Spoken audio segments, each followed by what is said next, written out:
Hello friends, இன்றைக்கி என்னடா அப்படி பார்க்குறீங்களா? இன்றைக்கி ரொம்பவே புதுசாகவும் நம்ம உடம்புக்கு ரொம்பவே ஹெல்த்தியாகவும் நல்லா காரசாரமான ஒரு மிளகு மட்டன் தான் பண்ண போகிறோம். அதுக்கு நம்ம தேவையான இஞ்சி பூண்டு, அதுக்கப்புறம் பார்த்திங்கன்னா ஒரு கைப்பிடி அளவு மிளகு, கொஞ்சம் சோம்பு, அது கூடயே 2 பட்டை மிளகாய் போட்டு நல்லா தண்ணி இல்லாமல் இதை அரைச்சி எடுத்து வச்சுக்கிறோங்க. இது ரொம்பவே டேஸ்ட்டாக இருக்கும். இந்த மாதிரி தண்ணி இல்லாமல் அரைச்சி வச்சுக்கணும். தண்ணி போட்டிங்கன்னா அதோட டேஸ்ட்டே போயிடும்.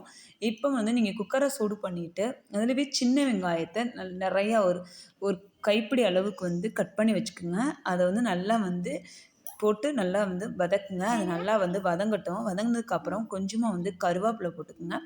கருவேப்பிலை போட்டதுக்கப்புறம் நல்லா நல்லா ப்ரௌன் ஆகிற வரைக்கும் இதை நல்லா வதக்கிக்கிறங்க. வதக்குனதுக்கப்புறம் இது கூடவே நம்ம அரைச்சி வச்ச விழுதுகளை இது கூட சேர்த்துக்கிறங்க. இது ரசம், சாம்பார் இந்த மாதிரி நீங்கள் வச்சிங்க அப்படின்னா இந்த மாதிரி ட்ரை பண்ணி பாருங்கள். ரொம்பவே டேஸ்ட்டாக இருக்கும். அது மட்டும் இல்லாமல் நம்ம எந்த மிளகாய் பொடி சேர்க்க போகிறதில்ல. ஒன்லி மிளகு மட்டும் சேர்க்குறனால இதனோட டேஸ்ட்டும் சரி, நம்மளுக்கு உடல் ஆரோக்கியம் சரி, ரொம்பவே சூப்பராக இருக்கும்.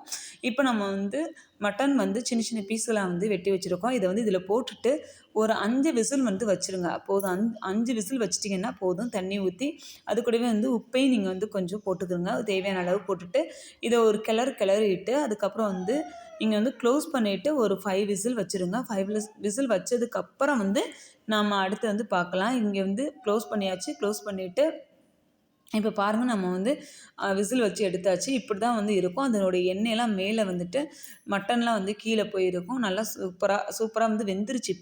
இப்போ நம்ம அதை வேறு பாத்திரத்துக்கு மாற்றிட்டு இதை நல்லா அந்த தண்ணியெலாம் வற்றுற அளவுக்கு நல்லா அதை ஃப்ரை பண்ணுங்க. இது இந்த மட்டன் நீங்கள் சப்பாத்திக்கு கூட வச்சு சாப்பிட்லாம். ரொம்ப டேஸ்ட்டாக இருக்கும். குழந்தைங்க விரும்பி சாப்பிட்ற ஒரு மட்டன் தான் இது. ரொம்ப சூப்பராக நம்மளுக்கு அந்த கலர் நல்லா சேஞ்ச் ஆயிடுச்சு. ஃபைனலாக கொஞ்சமாக ஆயில் விட்டுட்டு இதை நம்ம கிளறி எடுத்தோம் அப்படின்னா சூப்பரான மிளகு மட்டன் ரெடி ஆயிடுச்சு. என் வீடியோ உங்களுக்கு ரொம்பவே பிடிச்சிருக்கும் அப்படின்னு நம்புகிறேன். வீடியோ பிடிச்சிருந்தா லைக் பண்ணுங்கள், ஷேர் பண்ணுங்கள், கமெண்ட் பண்ணுங்கள், மறக்காமல் சப்ஸ்கிரைப் பண்ணிடுங்க. பக்கத்தில் இருக்க பெல் பட்டனை அழுத்துங்க. ஓகே, பாய்.